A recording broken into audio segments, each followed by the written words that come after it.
जैसा कि आप सबको पता है कि कल से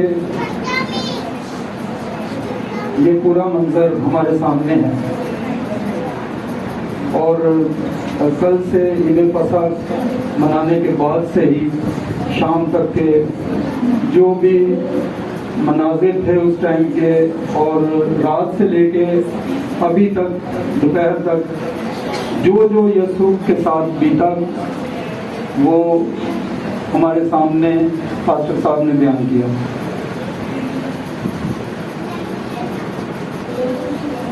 मेरी तरफ से सबको सलाम। मेरा नाम जावेद इकबाल है और मेरा पहला कलमा माफ़ी के ऊपर है। हालात मंजर कशी वो कादरी साहब ने बयान की आपके सामने और बेटी राफल ने हवाला भी पढ़ा है। हवाले में एक चीज़ आप अगर ये देखें तो लिखा है, ऐ बाप इनको माफ़ कर क्योंकि ये नहीं जानते कि क्या करते हैं। अगर हम इसको देखें तो इसमें वाज़े तौर पे कुछ दलाइल मिलते हैं। ऐ बाप इनको माफ़ कर क्योंकि ये नहीं जानते कि क्या करते हैं। इसको अगर हम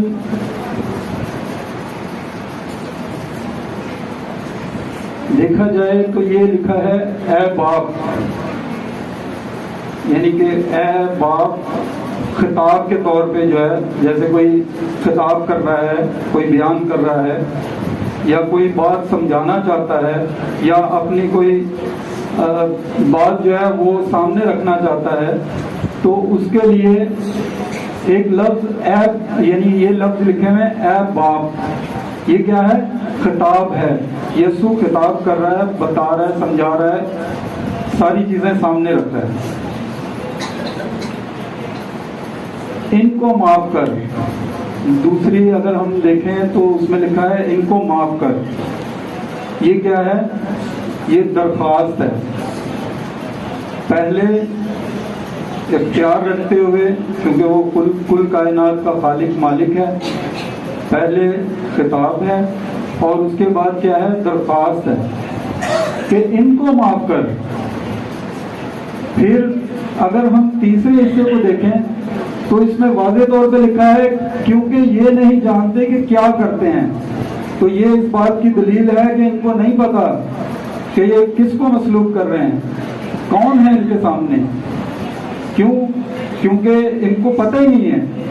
अगर इनको पता होता तो ये काम ना करते, लेकिन उनके जहन में यहूदियों के और जो सरकर्दा उस टाइम सामने थे,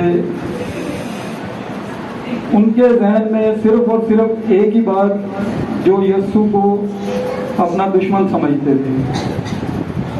चंद एक पॉइंट उन्होंने अपने जवाब बनाए हुए थे कि जी यीशु को पकड़वा दिया, अब हम जो है ना वो केस जीत गए, हमने जो केस दायर किया है वो केस जो है वो आज हम जीत जाएंगे। जवाब क्या थे? इन्होंने क्या कहा कि ये हमारी जो आबाओ अजदाद से, यानी सुलेमान की जो हैकल है, वो कितना टाइम लगा उसको बनाने में। ये यीशु कहता है मैं 3 दिन में उठा खड़ा करूंगा। एक पहला क्या कि 3 दिन में मैं हैकल को दोबारा तामीर कर दूंगा, खड़ा कर दूंगा। एक जवाब ये। दूसरा, ये अपने आप को खुदा का बेटा कहता है, क्योंकि यहूदी भी खुदा वाहिद को मानते थे। उनको पता था कि यीशु आएगा, लेकिन फिर भी वो खुदा के साथ किसी को शरीक नहीं करते थे। तो इस हवाले से वो कहते थे कि ये कैसे हो सकता है कि ये खुदा का बेटा हो। और तीसरी दलील जवाब वो जो सामने रखते थे, वो जो यहूदियों के तौर तरीके थे, कहानत में जो रद्दोबदल करते थे, तो ये कर ले, तो वो कर ले, खुदा ने 10 अहकाम दिए, उन 10 अहकामात को साइड में रख के उन्होंने अपने कवानीन बनाए हुए थे। कायदे कानून के मुताबिक जो है, तूने ये करना है, तूने ये करना है, तूने ये किया तो ये हो जाएगा, तूने ये किया तो ये हो जाएगा। मतलब अपने अपने जो है ना वो कायदे कानून बनाने की वजह से यीशु को इस बात से चिढ़ थी कि खुदा के कलाम में जो लिखा है या 10 अहकामात जो खुदा ने दिए हैं उनके मुताबिक आप लोगों ने अपनी ज़िंदगी बसर करनी है, वो ऐसा नहीं कर रहे थे। तो इन सारी चीज़ों को देखते हुए वो यीशु को पकड़वाना चाहते हैं, पकड़वा दिया। अब चाहते हैं कि उसको सलीब दी जाए। तो सुबह 8:30-9 बजे से लेके अब तक अभी तक का टाइम जो है वो यीशु का दुख और अजियत में गुजरा है। और जब सलीब पर लटका दिया तो अल्फाज क्या हैं? ऐ बाप इनको माफ कर, क्योंकि ये नहीं जानते कि क्या करते हैं। अजीजों, आज हमारा कलमा माफ़ी का है और माफ़ी जो है वो हमने यीशु से सीखा है। मसीहत की बुनियाद जो है वो माफ़ी के ऊपर रखी गई कि ऐ बाप इनको माफ़ कर। जैसा यीशु ने हुक्म दिया, हम भी यीशु के पैरोकार हैं, उसके मानने वाले हैं, तो हमें भी भले हमारा जितना भी नुकसान होता है, फास्ट टाइम ऐसा होता है, दुख होता है कि भाई ये हमारे लिए इसने जो है ना इतनी परेशानी पैदा कर दी, इतना हमारे लिए जो है ना वो सामने जो है वो हमें डिस्टर्ब कर दिया। लेकिन फिर भी जैसे यीशु ने उन सबको माफ़ कर दिया, वैसे ही आज हमारे लिए भी खुदा उनका कलाम है कि जिस तरह यीशु ने, देखें, अगर यीशु चाहता तो कौम बनी इस्राइल के लिए या यहूदी कौम के लिए अगर बद्दुआ देते कि इनको गर्क कर दो, तो क्या आपके ख्याल में अब तक यहूदी कौम होती? सफ़ाए हस्ती से मिट जाती, क्योंकि वो खुदा है, उसको इख्तियार है, क्योंकि कुल कायनात का खालिक और मालिक मेरा और आपका यीशु है। तो उसके लिए क्या कोई चीज़ नामुमकिन थी? नहीं मेरे अजीजों, वो चाहता तो कुछ भी कर सकता था, कुछ भी कहता। जैसे हम देखते हैं पैदाइश की किताब में कि जो ये खुदा ने कहा वो होता गया। 7 दिन में खुदा ने आसमान और ज़मीन, चरिंद सारी कायनात को खलक किया। तो क्या है कि मुंह के अल्फाज से कलमा पेश किया, यानी बयान किया, और वो चीज़ वजूद में आ गई। तो यहाँ पे भी यीशु ने उनको माफ़ करने का ही बोला है, हलीमी फरोख्ती दिखाई है। ऐसा नहीं है कि मैं खुदा हूँ, मेरे साथ इस तरह कर रहे हैं, रात से जो है ना वो मेरे मुंह पे थूक रहे हैं, मेरा बुरा हाल कर रहे हैं, तो उसके एवज मैं इनके लिए कोई बद्दुआ चाहूँ। जैसे कि पास्टर साहब ने बताया कि अलीशा नबी का वाक़या सामने रखते हुए कि बहुत से मुकद्दसीन भी हैं जो बद्दुआ देते हैं, और बद्दुआ अगले बंदे को लगती है, लेकिन क्योंकि वो हमारा खालिक हकीकी है, इसलिए उसने हमें जो दर्स दिया है वो माफ़ी का दिया है, और हमें एक दूसरे को भी माफ़ करना चाहिए। तो आज के इस कलमे से यकीनन हमें अपने दुश्मनों को माफ़ करने का जो है वो हमें एक सबक मिलता है। तो आए अज़ीज़ों, अगर हमारे दिल में किसी के लिए कोई रंज, कोई दुख, कोई परेशानी या कोई हमारा दुश्मन है, तो उसको इन अल्फाज के साथ कि ये नहीं जानते कि क्या करते हैं, क्योंकि हम यीशु के मानने वाले हैं और ये नहीं जानते, और ये हमारे साथ दुश्मनियाँ करके बैठे हैं। तो अज़ीज़ों, आज के माफ़ी के कलमे को हम अपनी ज़िंदगियों में रखते हुए गौर व करेंगे कि अगर कोई हमारे दिल में किसी के लिए कोई दुश्मनी है तो आज उसको माफ़ करें। खुदावंद आपको बरकत दे।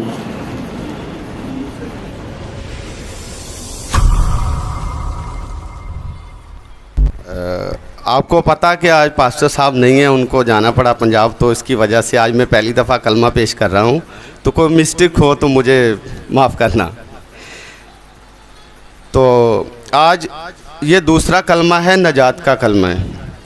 तो इसके लिए तलावत सारा बेटी करेंगे लूका उसका 23 बाब और 42 से 43 आयत का। फिर उसने कहा, है यीशु, जब तू अपनी बादशाही में आए तो मुझे याद करना। इधर आ जाए।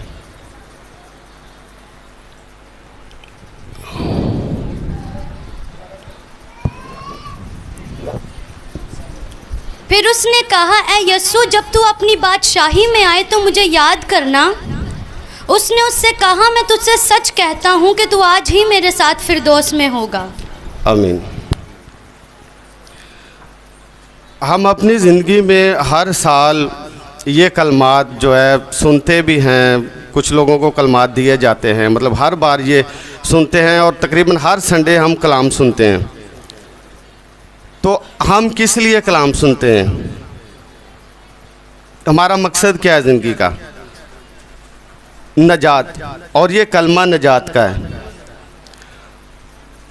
कुछ लोग ऐसा करते हैं कि मतलब जैसे कि माइंड नहीं करना, लोगों ने अपने अपने एक तरीके बनाए हुए हैं नजात के लिए। कुछ लोग हैं जो खुदा को वक्त देते हैं, दुआएं करते हैं। कुछ लोग हैं वो कहते हैं कि हम चंदा दे देते हैं, हमें नजात मिल जाएगी। कुछ कहते हैं कि हम ये बड़े बड़े प्रोग्राम करवा देंगे, हमें नजात मिल जाएगी। लेकिन ये नजात एक ऐसी चीज़ है, किस तरीके से मिलती है? अगर हम यीशु को कहते हैं कि हमें नजात दे दे, हम उन घुटने टेकते हैं, हम दुआ करते रहते हैं कि हमें नजात दे दे, नजात हमें मिल जाएगी इस तरह?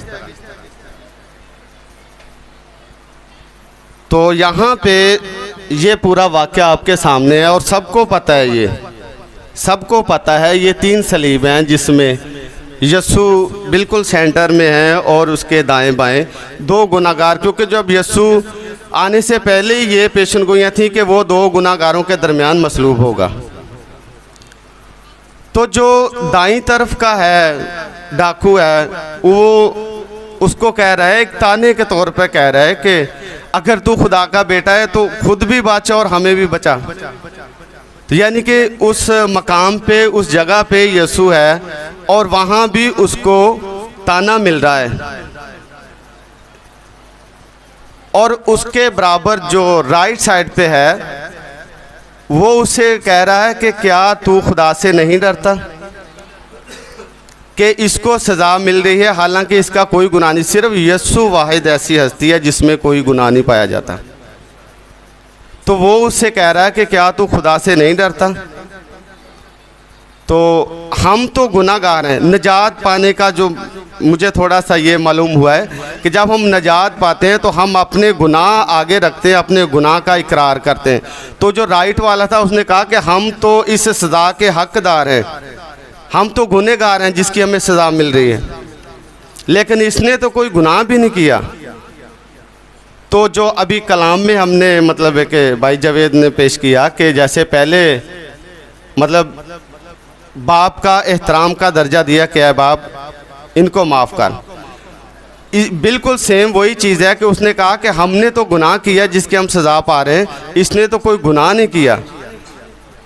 यानी कि एक उनको एहतराम दिया है, समझा है कि ये जो बराबर में है ये वो हस्ती है जिसमें कोई गुनाह नहीं है। तो यीशु ने उनसे कहा कि तू आज ही मेरे साथ फिरदौस में होगा। उसने रिक्वेस्ट की कि जब तू अपनी बादशाही में आए तो मुझे याद करना। रिक्वेस्ट की है कि मुझे याद करना वहाँ पे। तो यीशु ने कहा कि तू आज ही मेरे साथ फिरदौस में होगा। तो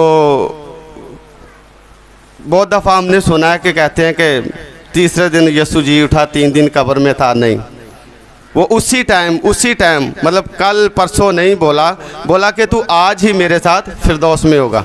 तो ये तब हुआ है जब उसने इकरार किया है कि हम तो गुनहगार हैं, मतलब जब हम नजात या तौबा को देखते हैं तो हम सबसे पहले अपना गिरेबान चाक करते हैं, अपने गुनाहों को। जब उसके आगे आते हैं तो फिर हम वो पर्दा नहीं रखते खुदा का, और इंसान का निजात तब भी मिलती है जब हम अपना दामन खोल के आगे रखते हैं कि मैं गुनाहगार हूँ, लेकिन तेरी निजात जो है, तेरी रहमत है, वो बहुत बड़ी है, क्योंकि तू माफ़ करने वाला है, तू माफ़ कर सकता है, उसमें क़ुव्वत है, वो कुदरत का खुदा है।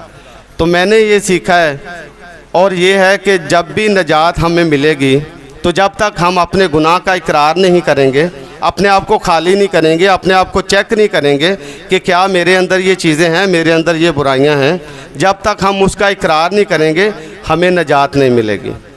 खुदावंद आप सबको बरकत दे, आमीन।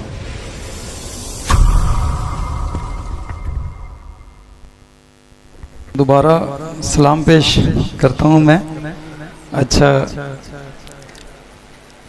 बेटी ने अभी तलावत की है, जैसे कि ये आपको सामने भी नज़र आ रहा है कि यूहन्ना 19 बाब उसकी 26 और 27 आयत। इसमें वाज़े तौर पे हमें ये कुछ नज़र आ रहा है कि ये कुछ लोग हैं, फिर ये आगे भी 2 लोग हैं, फिर ये पूरा एक मंजर कशी इसमें वाज़े तौर पे नज़र आ रही है। आपको पता है कि जब यीशु को पकड़ लिया तो जितने शागिर्द थे सारे के सारे आगे पीछे भाग गए, यीशु को छोड़कर चले गए। फिर हर कोई जो है ना वो इस चक्कर में पड़ गया है कि कहीं मुझे ना पकड़ लें, मेरा भी ये हाल ना कर दें। दिल में डर था, खौफ था।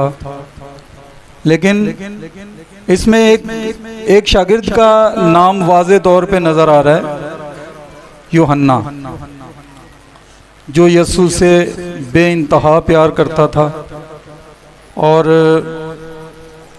जैसे ये यूं टच हो के तो यीशु के साथ बैठता था। यीशु इस यूहन्ना जो कि उसके रिश्तेदारों में से था, ये यूहन्ना जो है ये खुदा का बहुत प्यारा और जोशीला और ख़ासकर नौजवान शागिर्द था। जब यीशु सलीब पर है तो हमारे सामने तीसरा कलमा है, मोहब्बत का कलमा, ये लिखा हुआ है मोहब्बत का कलमा। तो इसमें हमें वाज़े तौर पे खुदा की मोहब्बत नज़र आती है, यीशु की मोहब्बत नज़र आती है। देखें, शागिर्द तो मोहब्बत करते थे, दिखावा करते थे, आगे पीछे भाग गए। बस जब मुश्किल वक्त आया तो साथ छोड़ गए। लेकिन यूहन्ना जो है वो यीशु से सच्ची मोहब्बत करता था। बाकी भी करते थे, लेकिन वो मुसीबत आने पे सारे आगे पीछे हो गए। लेकिन ये यीशु के साथ साथ, हत्ता के यीशु सलीब पर चढ़ा है, फिर भी सामने जो है वो उदास खड़ा हुआ है, परेशान है, क्या करूं मैं।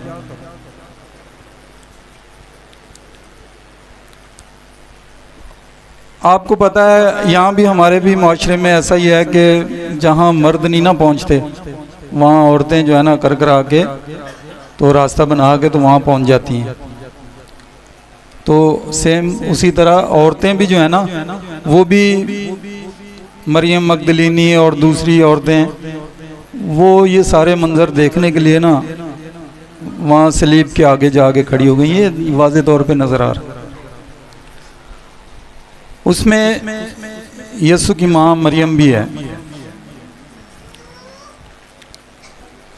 फरिश्ते के सलाम से लेके आगे जो शमौन जो काहिन था उसकी पेशन गोई कि मैं निजात देखूंगा, उसके बारे में भी पेशन गोई हुई थी कि मैं निजात, जब तक निजात नहीं देखेगा तब तक ये रुखसत नहीं होगा, इंतकाल नहीं करेगा। ये सारी बातें मुक़द्दसा मरियम के सामने जो है वो वाज़े तौर पे दिखती हैं। फरिश्ते का सलाम है, वो इन सारी चीज़ों को जो है ना अपने जहन में रखते हुए गौर करती रहती है, देखती रहती है। फिर ये शमौन जो उस टाइम काहिन था, उसने एक पेशन गोई की थी कि तेरी जान भी जो है वो तलवार से छेदी जाएगी। तो ये सारी बातें जितनी भी थी ना, वो उन सारी बातों को अपने मुकद्दसा मरियम जो है वो अपने दिल में रख के इन चीज़ों पे गौर करती रही है। जिस बेटे को उसने सीने से लगा के रखा, पाला पोसा, बड़ा किया, जवान है, अब पिलोठे को जो घर का बड़ा बेटा होता है ना, उसको माँ बाप दोनों बहुत प्यार करते हैं।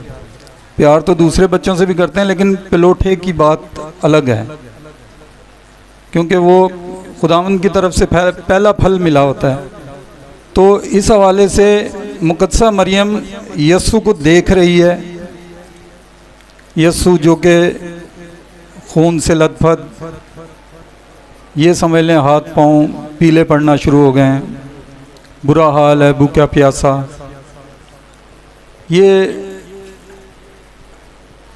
कांटों के ताज से चेहरे के ऊपर जो है वो ब्लड है। माँ जो है वो साफ नहीं कर पा रही, बेबस है, मजबूर है, क्या करूं।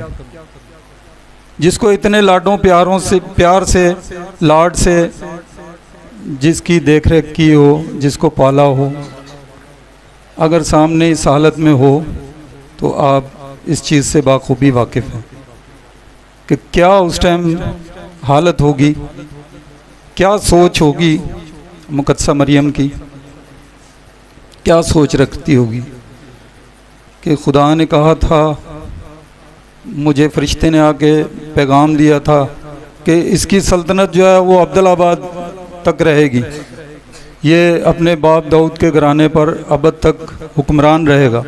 अगर ये हुक्मरान है तो ये सलीब पे क्यों चढ़ गया? बहुत सारे सवाल मुकद्दसा मरियम को झंझोड़ते हैं, परेशान करते हैं, लेकिन वो ईमानदार औरत है। उसने खुदा की हर बात पे यकीन किया कि खुदा कोई ना कोई वसीला बनाएगा।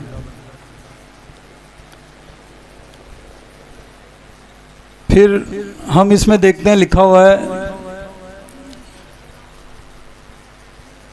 कि यस्सु ने मुकद्दसा मरियम की तरफ देखा और मुकद्दसा मरियम ने यस्सु की तरफ देखा। दोनों मजबूर हैं, कर कुछ नहीं सकते। यस्सु जो सलीब पर लटका हुआ है, आपने देखा कि अगर हम 10 अहकामात देखें तो उसमें 5वां हुक्म है माँ बाप की इज़्ज़त करना। अब क्योंकि बड़ा बेटा है, सारा इख्तियार घर का जो है वो बाप के बाद ख़ानदान में वही बड़ा होता है, तो सारा इख्तियार उसके पास होता है। दुनियावी तौर पे वो ये इन सारी बातों को, क्योंकि शरीयत को जो है ना वो पूरा करना वाजिब था, तो यहूदी दस्तूर के मुताबिक भी पिलोठे को इस चीज़ का हक मिलता है कि वो जो है वो बाप के बाद वो सरबराह होगा। तो यस्सु जो कि मरियम का पिलोठा था, अब वो पिलोठा जो है वो जानकनी की हालत में सलीब पर लटका हुआ है। मजबूर हैं, कर कुछ नहीं सकते, लेकिन सलीब पर चढ़े हुए ही यस्सु अपने शागिर्द यूहन्ना को बुलाता है और मुकद्दसा मरियम को मुखातिब होके कहता है कि देख तेरा बेटा।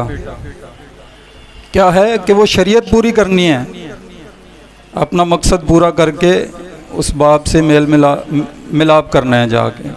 जब जानकनी की हालत है, मतलब दुख तकलीफ़ इतना है कि जान निकले जाती है, तो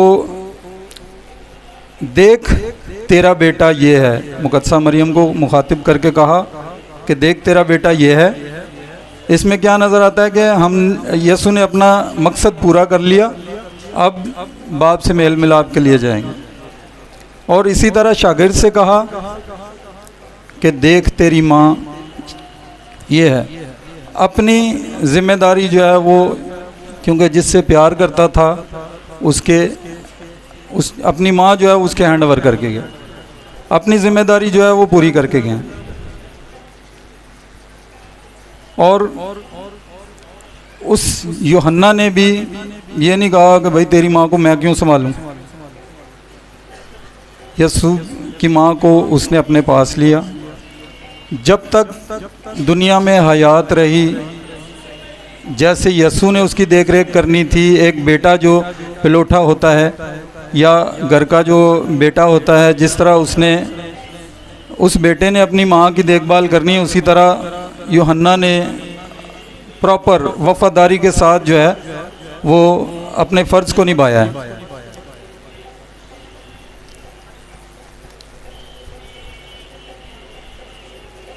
अजीज़ों, ये खुदावंद ने इस मोहब्बत के कलमे में हमें वाज़े तौर पर बता दिया है। अब देखें, अगर मसीहत की बात करें तो मसीहत भी जो है वो उसमें मोहब्बत है, नफ़रत की इतनी सी भी गुंजाइश नहीं है। अगर कोई अपने अंदर नफ़रत पालता है, अपने अंदर किसी के लिए बुग़्ज़ रखता है और ये ख्याल करता है कि मैं मसीही हूँ, तो ये गलत सोचता है वो। क्यों? क्योंकि यसु ने मैसेज दिया है मोहब्बत का कि जिस तरह मैं तुमसे मोहब्बत रखता हूँ, तुम भी एक दूसरे से मोहब्बत रखो। तो आए अजीज़ों, हम जिस तरह यसु हमसे प्यार करता है, जैसे कि हमने पिछले कलमों में भी सुना कि खुदा जो है वो माफ़ करने पे कादिर है, इसी तरह अब क्योंकि वो हमसे मोहब्बत करता है, इसलिए चाहता है कि हम जो मसीही हैं वो भी मोहब्बत और प्यार और यगानगत के साथ रहें। खुदावंद आपको बरकत दे।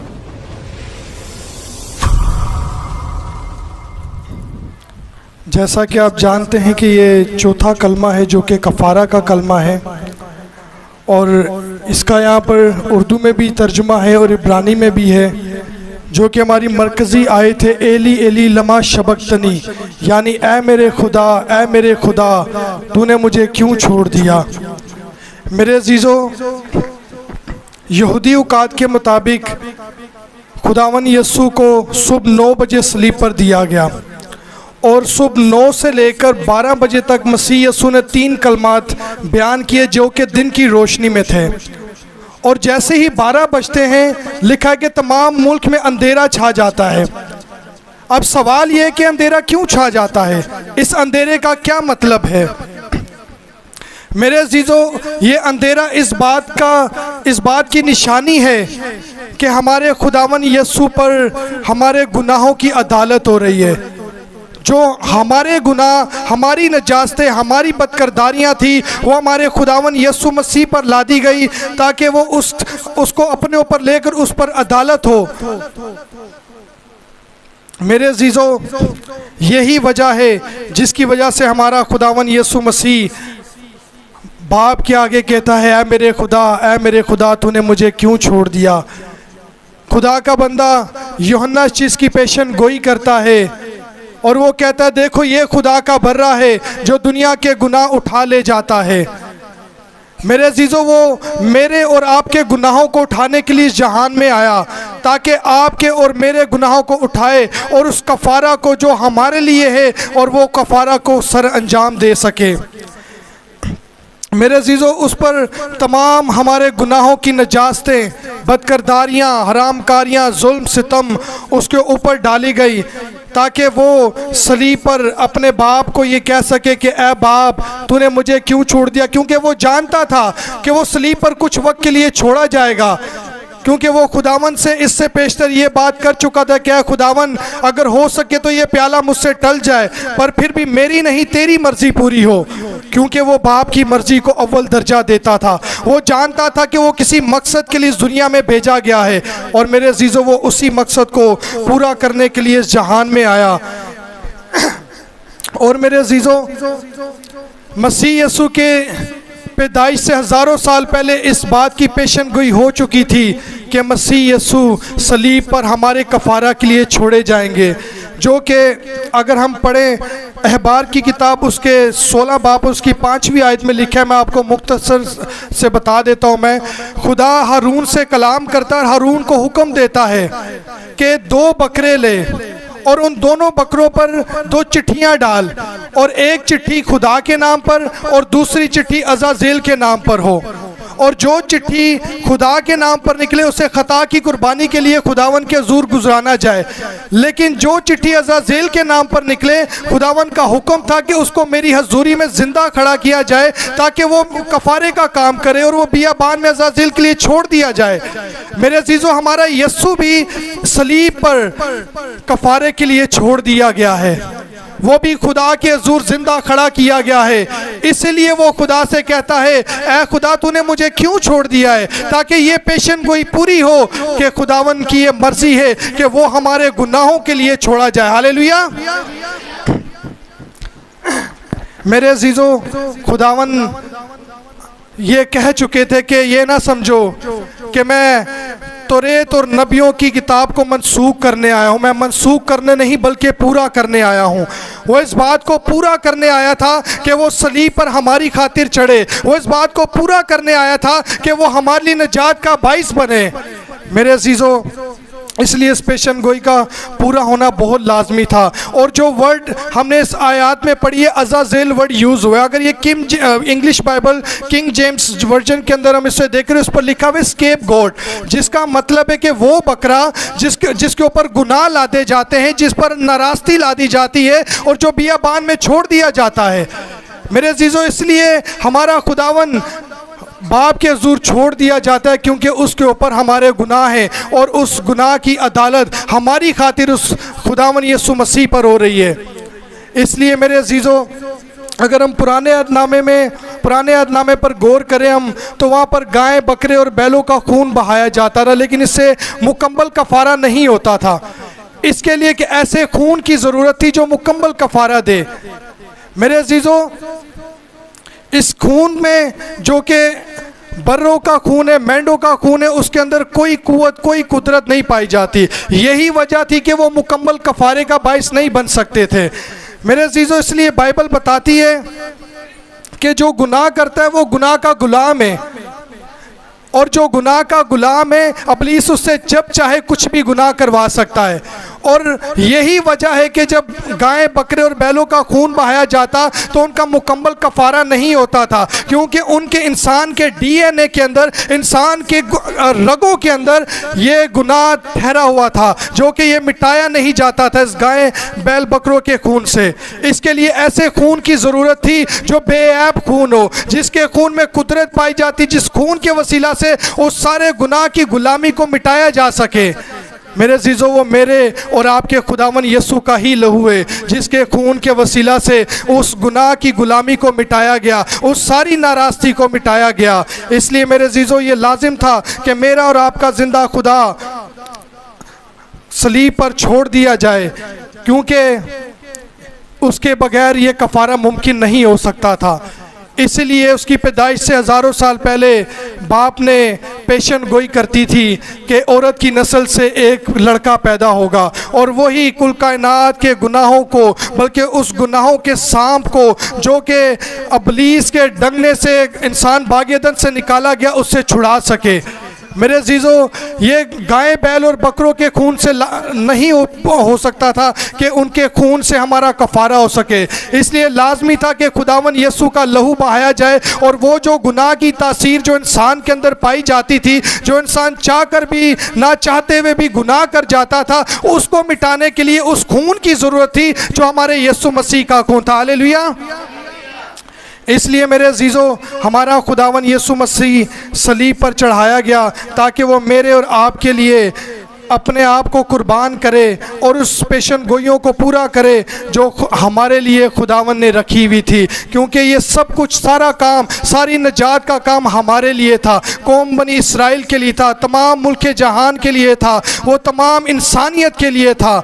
इसलिए मेरे अजीज़ों, आज हमारे पास मौका है, क्योंकि कलाम के अंदर लिखा है कि गुनाह की मजदूरी मौत है और जो गुनाह करता है वो मौत के अंदर मरता है। इसलिए खुदा नहीं चाहता कि कोई मौत में मरे, बल्कि खुदा चाहता है कि मेरे लोग तौबा तक की नौबत पहुँचे और मेरे लोग मसीह यीशु को दिल से कबूल करें, ताकि उस कफ़ारा को वो हासिल कर सके जो खुदावन यीशु ने सलीब पर उनके लिए दिया है। इसलिए मेरे अजीज़ों, खुदावन की आज मर्ज़ी है कि जिस भाई या बहन ने खुदावन को कबूल नहीं किया, उनके पास मौका है कि वो आज अपने खुदावन यीशु को कबूल कर लें और उसको अपना शख्सी निजात दहिंदा कबूल कर लें। कुरान इस कलाम के वसीला से आप सबको बड़ी बरकत दे, आमीन।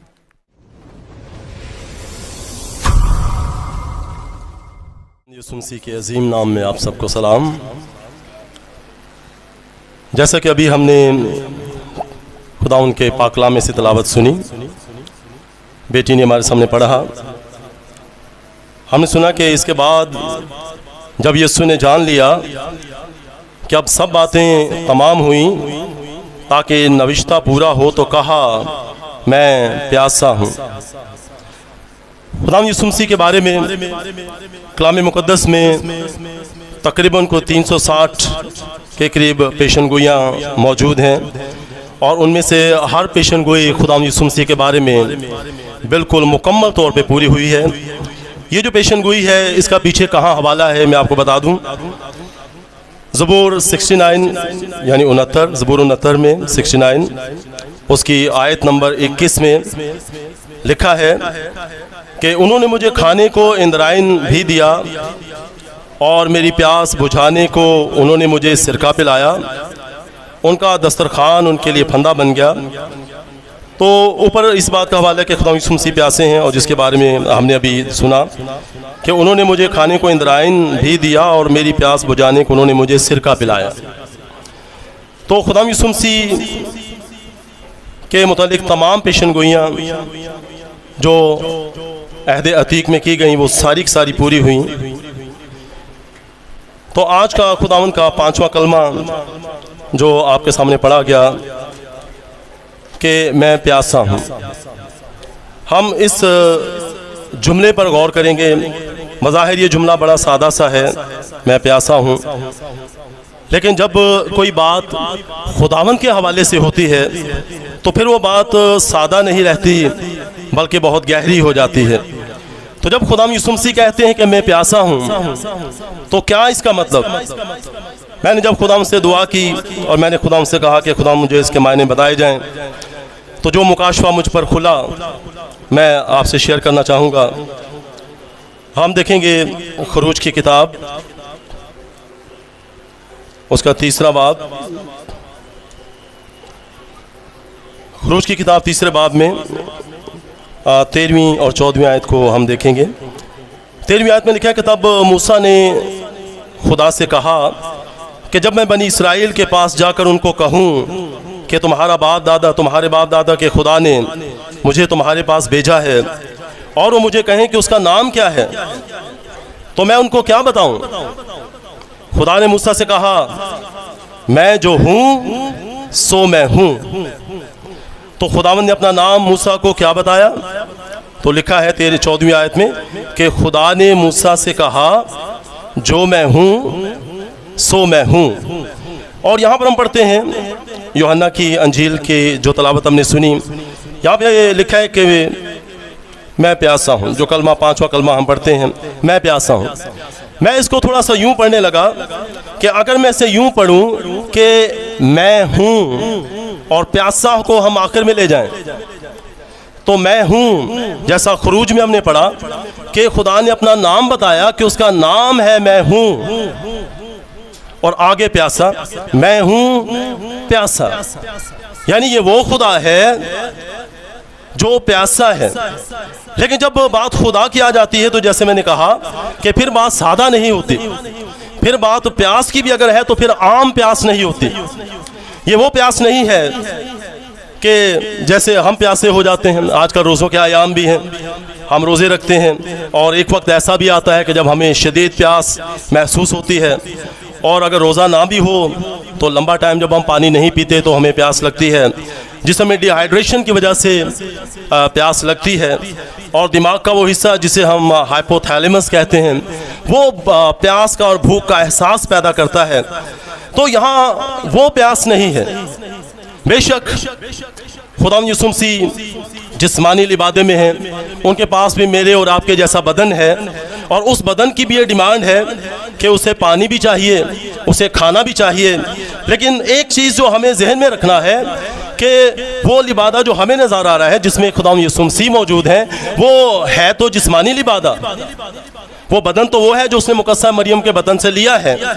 लेकिन ये भी याद रखने की बात है कि ये वो है जिसके बारे में लिखा है कि अलूहियत की सारी मामूरी उसी में मुजस्सम होकर सुकूनत करती है। तो ये वो है, इस इंसानी लबादे के अंदर वो रूह मौजूद है जिसमें अलूहियत की यानी खुदा की सारी मामूरी मौजूद है, यानी मुकम्मल का मुकम्मल खुदा इसके अंदर मौजूद है। तो जब खुदा मौजूद है तो खुदा के लिए कोई बात नामुमकिन नहीं, वो सब कुछ करने पर कादिर है। और दूसरी बात मैं जो गौर कर रहा था कि ये 5वां कलमा है, और 5वां कलमा 5 का अदद आमतौर पे दुनिया का अदद माना जाता है। तो एक तो ये दुनिया का अदद, और फिर ऊपर से मैं प्यासा हूँ, मैं हूँ प्यासा, यानी खुदा कहता है कि मैं प्यासा हूँ। तो खुदा किसका प्यासा है? क्या चीज़ है? खुदा को किस चीज़ की प्यास है?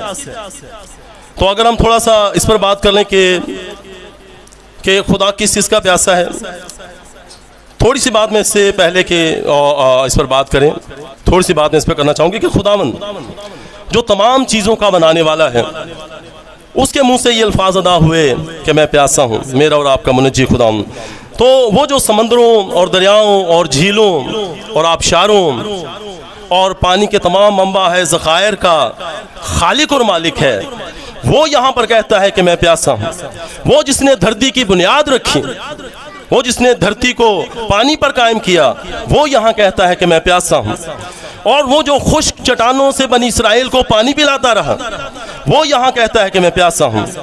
और वो जो कड़वे पानियों को मीठा करता रहा, जिसने कड़वे पानियों को अपने लोगों के लिए मीठा कर दिया, वो यहाँ कहता है कि मैं प्यासा हूँ। और वो ज़मीन पर बरसात को बरसाने वाला और उस बरसात से फिर हरियाली को उगाने वाला, वो यहाँ कहता है कि मैं प्यासा हूँ। और वो जो बादलों पर सवार होकर आसमान पर जाता है और फिर फरमाता है कि मैं बादलों के साथ ही वापस आऊँगा, वो ये फरमा रहा है कि मैं प्यासा हूँ। तो यहाँ पर जब खुदावंद कहता है कि मैं प्यासा हूँ, तो उसकी प्यास आम इंसान की प्यास नहीं। जैसा ऊपर मैंने आप लोगों के सामने बयान किया कि खुदावंद कहता है कि मैं प्यासा हूँ, वो प्यासा तो है, वो हमारा खुदा जो कहता है कि मेरा नाम है मैं हूँ, वो जो मैं हूँ वो हमारे वो प्यासा तो है, लेकिन वो जो मैं हूँ है यानी जो हमारा खुदा है, वो किस चीज़ का प्यासा है? वो पानी का प्यासा नहीं है, क्योंकि दुनिया के सारे पानी के ज़खायर तो उसी ने पैदा किए हैं। कोई शय ऐसी नहीं जो उसके वसीला के बगैर पैदा की गई, सबने सब कुछ उसी ने पैदा किया है। तो लिहाजा उसके लिए मसला पानी का नहीं है, उस प्यास का नहीं है, बल्कि बात यहाँ पर जो है वो ये है कि खुदावंद अगर प्यासा है, वो जब ये दुहाई देता है स्लीप के ऊपर, वो कहता है कि मैं प्यासा हूँ, जो मैं हूँ वो कहता है मैं प्यासा हूँ, तो फिर उसकी प्यास के मायने यहाँ पर वो नहीं जो आम इंसान समझते हैं। तो यहाँ पर जब वो कहता है कि मैं प्यासा हूँ, तो इसका मतलब है कि वो प्यासा तो है, लेकिन हमारी रूहों का प्यासा है, वो हमारी जिंदगियों का प्यासा है, वो हमारी निजात और हमारी आकबत के लिए प्यासा है। वो प्यासा है तो वो हमें चाहता है, उसे प्यास है तो इस बात की प्यास है कि हम गुनाहों से नजात पा जाएं। वो प्यासा है तो इस बात का प्यासा है कि हमारा मेल मिलाप उसके बाप के साथ, खुदा के साथ हो जाए। ये है उसकी प्यास, जिसलिए उसने कहा कि मैं प्यासा हूँ। उसकी प्यास वो प्यास नहीं है, क्योंकि उस प्यास के बारे में तो अगर हम पढ़ें मत्ती की अंजील में, तो मत्ती की अंजील में जब हम पढ़ते हैं 27वां बाब और उसकी 34वीं आयत, लिखा है, थोड़ा सा ऊपर से मैं पढ़ दूंगा 33 में। और उस जगह जो गुलगत्ता यानी खोपड़ी की जगह कहलाती है पहुंचकर पित्त मिली हुई मैं उसे पीने को दी, मगर उसने चख कर पीना ना चाहा। खुदाम यीशु मसीह को प्यास बुझाने के लिए, ये सलीब पर आने से पहले की बात है, जब खुदाम बेहाल हो चुके थे, कोड़ों की मार पड़ चुकी थी, और सारा जुल्म जो उनके साथ जो आप देखते हैं, आप टेलीविज़न में देखते हैं, अपने डीवीडीज़ में देखते हैं, वो सारा जुल्म उनके साथ हुआ। तो उसके बाद जब उन्होंने देखा कि अब ये तो बिल्कुल निडहाल हो गया है, तो फिर लिखा है कि पित्त मिली हुई मैं उसे पीने को दी। लेकिन खुदावन का आगे से क्या रिस्पॉन्स है, लिखा है मगर उसने चख कर पीना ना चाहे। अगर खुदाम यीशु मसीह प्यासा था, अगर उसके ये अल्फाज इन्हीं मायनों में थे कि मैं प्यासा हूँ, तो फिर इस वक्त खुदावन का चख कर उस मैं को ना पीना, उस पीने की चीज़ को पीने से इनकार कर देना, ये कुछ समझ में आने वाली बात नहीं। तो जब खुदावन कहता है कि मैं प्यासा हूँ, तो उसकी प्यास वो प्यास नहीं है, वो हमारी ज़िंदगियों और हमारी रूहों का प्यासा है। वो चाहता है कि हम उसकी अपनी ज़िंदगियाँ उसके हुजूर पेश करें। और एक वजह जो इसमें छोटा सा पॉइंट है कि खुदावंद ने जो ये पित्त मिली हुई मैं ना पी, और दो वजूहात हैं बल्कि कि क्यों खुदावंद ने उसको पीने से इनकार किया। एक वजह तो ईमान की रूह से मैंने आपको बता दी, दूसरी वजह कि इसमें जो उसको पित्त मिली हुई मैदे पीने को दी गई, तो चूँकि खुदाम यीशु मसीह खुदा के बेटे, खुदा की तरफ से उसके नज़ीर, तो एक नज़ीर के लिए मैं का पीना बचपन ही से ममनू होता है, मना होता है। कोई नज़ीर जो खुदाम का नज़ीर है, कोई भी, चाहे वो आम इंसान था या खुदाम यीशु मसीह है, तो एक नज़ीर के लिए मैं पीना या सिरका पीना या कोई ऐसी शय पीना जो नशा पैदा कर सकती हो, नशे में ला सकती हो, वो उसके लिए मना है। और उसके लिए हवाला है गिनती की किताब 6 बाब और उसकी 3 आयत। तो एक इस हवाले से भी खुदा यीशु मसीह ने उस सिरके को या उस मैं को जिसमें पित्त मिली हुई थी, उसको पीने से इनकार कर दिया। ये यहाँ पर जो पित्त लफ्ज़ बार बार आ रहा है, तो इसका मतलब है कड़वी शय। इब्रानी में इसके लिए जो लफ्ज़ है वो है मुरीदा। मुरीदा दरअसल या रोश एक इब्रानी लफ्ज़ इसके लिए इस्तेमाल होता है। ये उस ज़माने में एक जड़ी बूटी होती थी, एक घासनुमा एक बूटी, और उस बूटी को अमूमन ये किया जाता था कि उसको पीस कर उसका रस निकाल कर उसको मैं में या सिरके में मिक्स कर दिया जाता था, और अमूमन फिर ऐसे लोगों को पिलाया जाता था जिनको सलीब की सज़ा दी जाती थी। तो कहते हैं कि ये जो पित्त मिलने के बाद, मैं में या सिरके में मिल जाने के बाद, उसके अंदर एक ऐसा असर आ जाता था जो समझे कि पेन किलर मेडिसिन का काम करता था, कि जो उसे पीता था उसके दर्द में कमी आ जाती थी। अगर वो शदीद दर्द में भी मुब्तला होता तो वो किसी हद तक समझे कि क्या होता, उसके दर्द में उसे काफ़ी हद तक उसे अफाका होता। लेकिन लिखा है कि यस्सु ने उसे चख कर पीना ना चाहे, यानी यस्सु ने ये नहीं चाहा कि उसके दर्द में कमी आए मेरे और आपके लिए, क्योंकि वो सलीब उठाई, उन्होंने दुख उठाया, और मेरे और आपके गुनाहों के लिए, बल्कि दुनिया के तमाम इंसानों के गुनाहों की माफ़ी के लिए उन्होंने कफ़ारा दिया। तो वो बिल्कुल नहीं चाहते थे कि उनके दुख में या तकलीफ़ में किसी तरह की कमी हो, वो मुकम्मल तौर पे खुदा के मंसूबे को पूरा करना चाहते थे।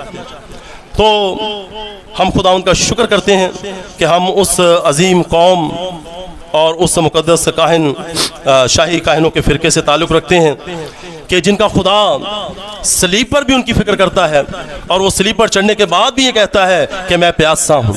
लेकिन वहाँ पर भी वो प्यास नहीं है, बल्कि वो प्यासा है तो हमारी रूहों का, हमारी ज़िंदगियों का, और हमारी निजात के लिए, और हमारे बच जाने के लिए, हमारी आक़िबत के लिए। तो ज़रूर है कि ऐसे खुदावंद के लिए जिसने अपनी जान हमारे लिए निछावर कर दी, हम भी ये अहद करें कि हम भी उस खुदावंद के लिए अपनी जान निछावर करने से कभी बाज ना आएंगे। खुदावंद आप सबको बरकत दे।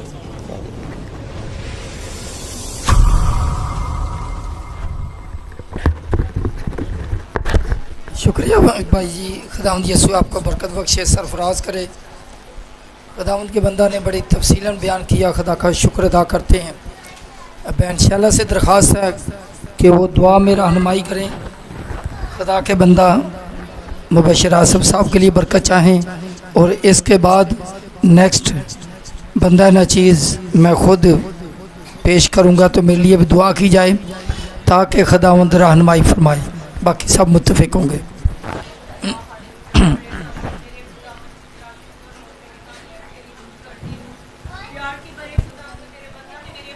के खुदान तेरे कलामात को मेरे खुदान हम तक पहुंचाया और मेरे खुदान तेरे बंदा ने अच्छे तरीके से बयान किया, तो मेरे खुदान तेरा शुक्र करती हूँ मेरे खुदावन जी। तुमने अपने बंदा को मेरे खुदान इस्तेमाल किया तेरे लफ्ज़ों के लिए मेरे खुदावन जी। प्यार के बड़े खुदान जो तुमने जान देकर मेरे खुदान सूली पर मेरे खुदान हमारे गुनाहों की खातिर मेरे खुदावंदों के खुदावंद अपना पाक लहू बहाया, उसके लिए मेरे खुदावंद तेरा शुक्र करती हूँ। और हमें ज़िंदगी अता की मेरे खुदावंदों के खुदावंद तेरे बंदा ने बयान किया, तो इसी तरह अपने बंदा का और ब्लेसफुल करना मेरे खुदावंद तेरे नाम में बढ़ते जाएं। तेरा शुक्र करती हूँ मेरे खुदावंदों के खुदावंद, तुमने अपने बंदों को लफ्ज़ों की तरतीब अता की। प्यार के बड़े खुदावंद जो मेरे खुदावंद अगला मेरे खुदावंद कलामात मेरे खुदावंद तेरा बंदा बयान करने को है, तो मेरे खुदावंद जी अपने कदम को मेरे खुदावंद बरकत देना और मेरे खुदावंद अपने हाथ को बढ़ाना मेरे खुदावंद, ताकि तेरा बंदा मेरे खुदावंद बरकत से मामूर हो मेरे खुदावंद और तेरे कलामात को बयान कर सके हमारे साथ, और तेरे नाम को इज्जत और जलाल मिले मेरे खुदावंद। और मेरे बाप जितनी भी जिंदगियां मेरे खुदावंद तेरे कलाम को सुन रही हैं, तो मेरे खुदावंद सब पे तेरा गहरा मसा और तेरी बरकत जारी हो मेरे खुदावंद, और तेरे नाम को इज्जत और जलाल मिले मेरे खुदावंद जी। यीशु के नाम से मांगा सो पा लिया, आमीन आमीन। छठा कलमा फतह मंदी का कलमा तलावत के लिए सैमुल साहब तशरीफ़ ला चुके हैं। तो हवाला है यूहन्ना रसूल की मार्फत लिखी गई इंजील मुक़द्दस उसका 19वां बाब 30वीं आयत। बस वो सिरका यस्सु ने पिया तो कहा कि तमाम हुआ और सर झुका के जान दे दी। Praise the lord. शुक्रिया जी। खुदावंद यस्सु बरकत बख्शे, सरफराज करे। कलाम मुक़द्दस में लिखा है कि बस जब यस्सु ने वो सिरका पिया तो कहा कि तमाम हुआ और सर झुकाकर जान दे दी। यस्सु ने क्या फरमाया? तमाम हुआ। क्या फरमाया जी? क्या फरमाया? तमाम हुआ। तमाम के दो मानी हैं। एक तो मानी है तमाम का कि 1 2 3 4 सारी चीज़ें, सारी चीज़ों का क्या बोलते हैं हम? तमाम। तमाम चीज़ें ले आओ, ठीक है। तमाम का एक मतलब है सब कुछ या सारा, और दूसरा है तमाम का मतलब, ये मुझे उस वक्त क्लियर हुआ जब मैं मस्कत गया, तो वहाँ पे अरबी बोलते थे। जो अरबी बोलते थे वो क्या बोलते थे? कोई भी काम बोलते ना कि सारा काम कर दो, तो वो बोलते थे चीफ कुल्लो तमाम, सारा काम मुकम्मल हो गया। कुल्लो तमाम, सारा काम मुकम्मल हो गया। तो वहाँ पे ये मुझे वेल क्लियर हुआ कि तमाम का दूसरा मतलब कौन सा है? कि काम मुकम्मल हो गया, तमाम हो गया।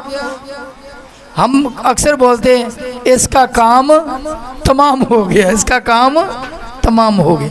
काम तमाम हो जाना मतलब ये कि काम ख़त्म हो जाना, मुकम्मल हो जाना। तो ये क्या ज़रूरत पड़ी कि यस्सु बोले कि तमाम हुआ?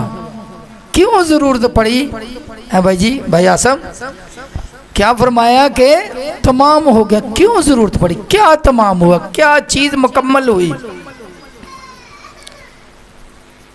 क्या चीज़ मुकम्मल हुई? क्या तमाम हुआ? तकलीफ़ में है, परेशानी में है, दुख में है, खून बह रहा है, दर्द की हालत में, फिर भी यीशु ने कुछ ना कुछ बोल दिया है। क्या बोला? तमाम हुआ। क्या तमाम हुआ?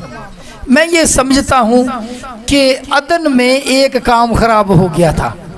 क्या हुआ था? अदन में खुदा के हुक्म की नाफरमानी हो गई थी, और उस नाफरमानी के बायस जुदाई हो गई थी। क्या हो गई थी? जुदाई हो गई थी। जो खुदा ठंडे वक्तों में बातचीत करता था वो जुदाई हो गई, उसको बाहर निकाल दिया। तो उनकी दरबारा खुदा ने क्या कराई? मुलाकात करा दी।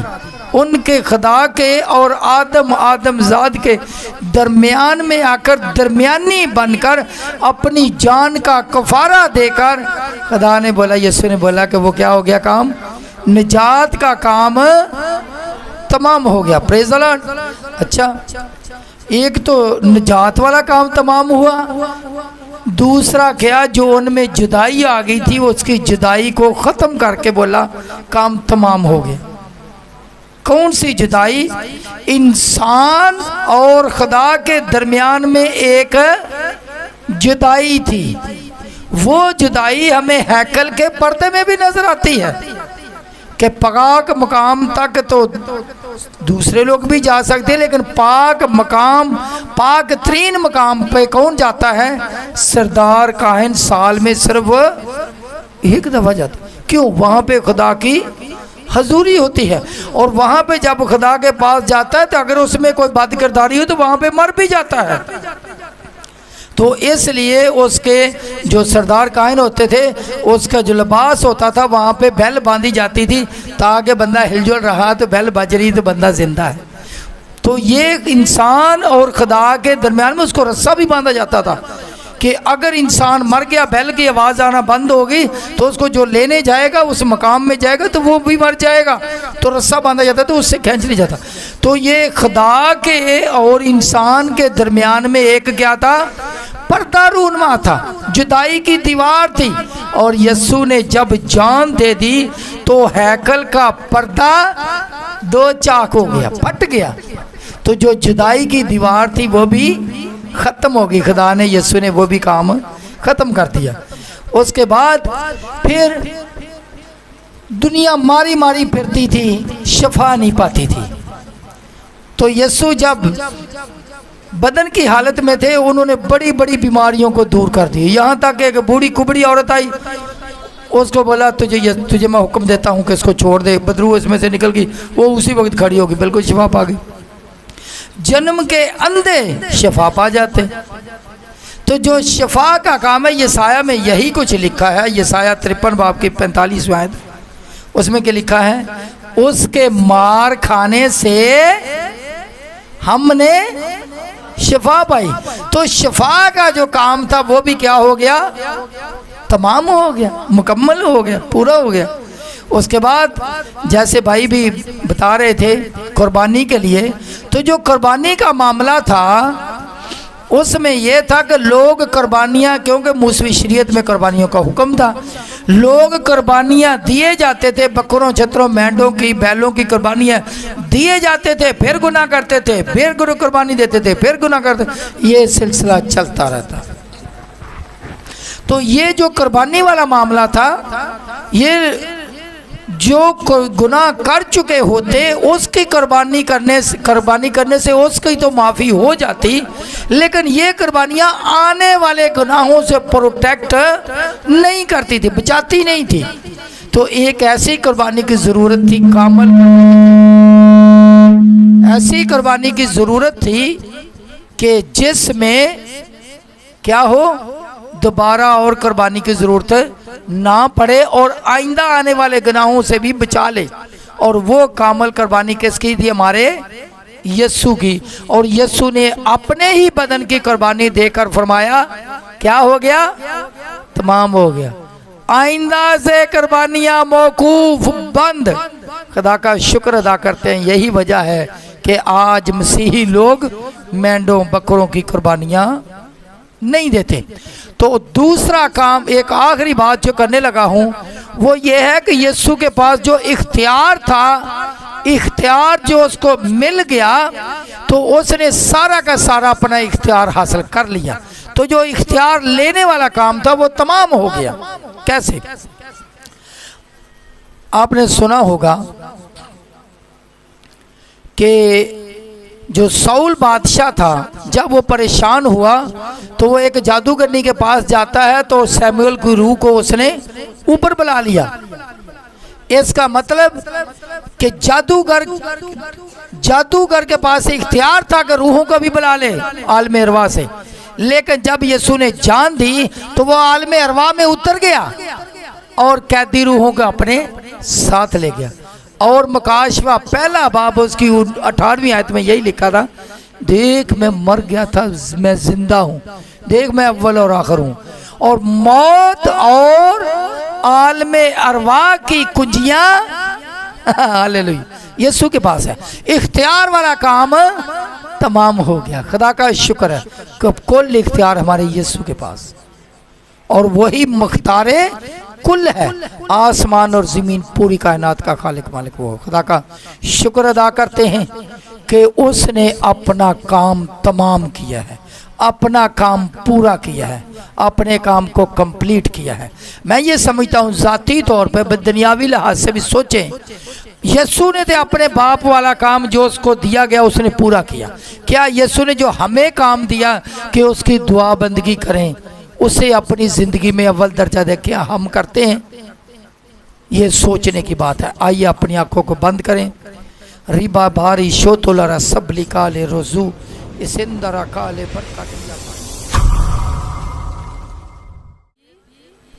दी हुई उसकी थी, जान दे दी हुई उसकी थी।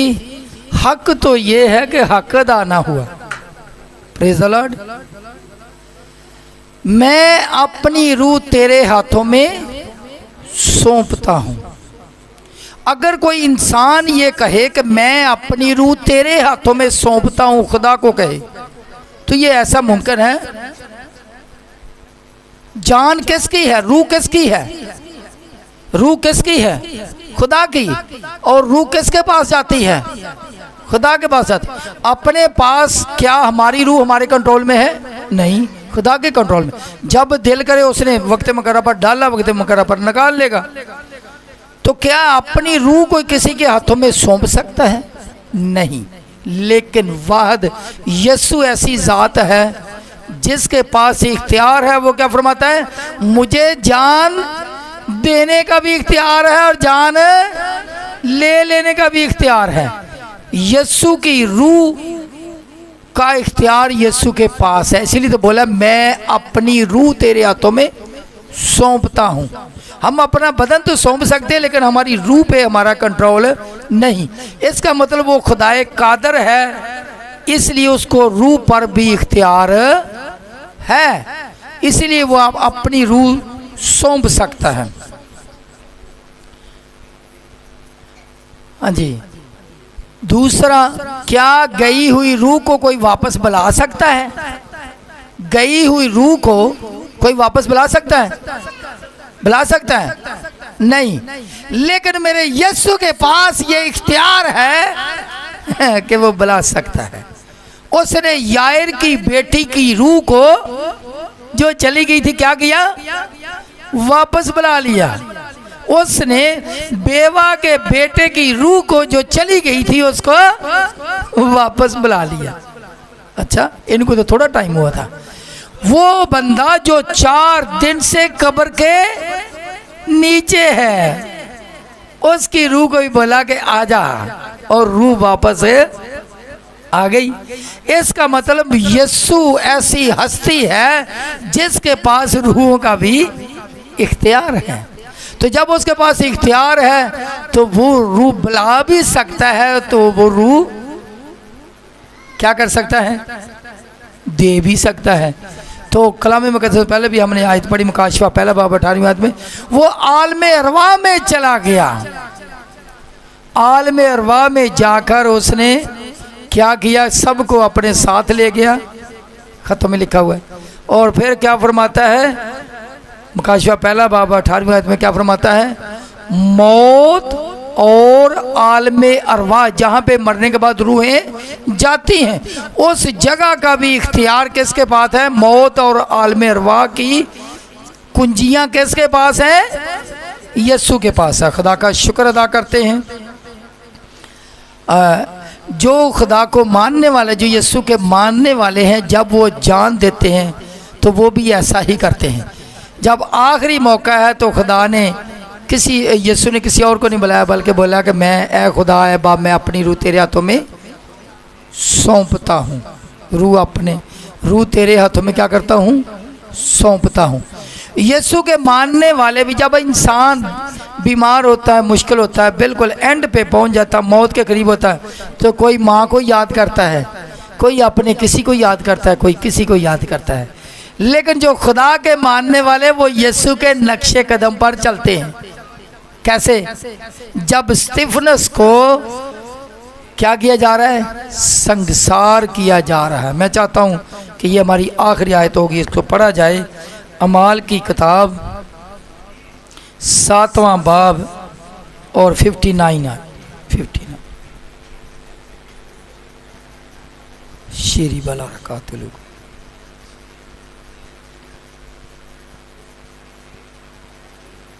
जी 7वां बाब 59। बस ये स्तिफनस को संसार करते रहे और वो ये कह कर दुआ करता रहा कि ए खुदावंद यीशु मेरी रूह को, जिस तरह यीशु ने बोला उसी तरह उसके शागिर्द ने भी बोला कि ए खुदावंद मेरी रूह को कबूल कर।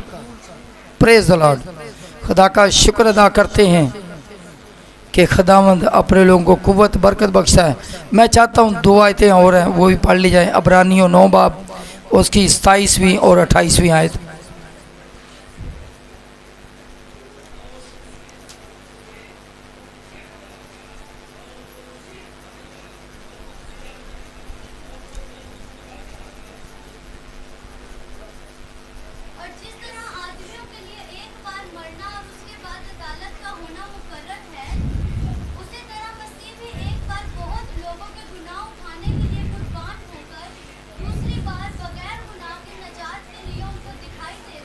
जी जी हाँ, प्रेज द लॉर्ड। अभी यीशु फिर दिखाई देगा। कब दिखाई देगा? यीशु मर गया, आसमान पर चढ़ गया, हर जगह मौजूद, जिंदा। और अभी वो लिखा है दूसरी बार गुनाह की निजात के लिए उनको क्या करेगा? दिखाई देगा। जो उसकी राह देखते हैं उनको दिखाई देगा। अगर कोई यीशु को देखना चाहता है तो आइए अपनी आंखों को बंद करें और यीशु के आगे झुक जाएं और उसे बोलें, यीशु मैं तेरी राह देखता हूँ, मैं तेरी राह देखती हूँ। खुदावंद यीशु नासरी, तूने मेरी निजात का सामान मुहैया किया, तेरा शुक्र अदा करता हूँ। रीका बोल रकम बुकीना तारेबू अला बुंद।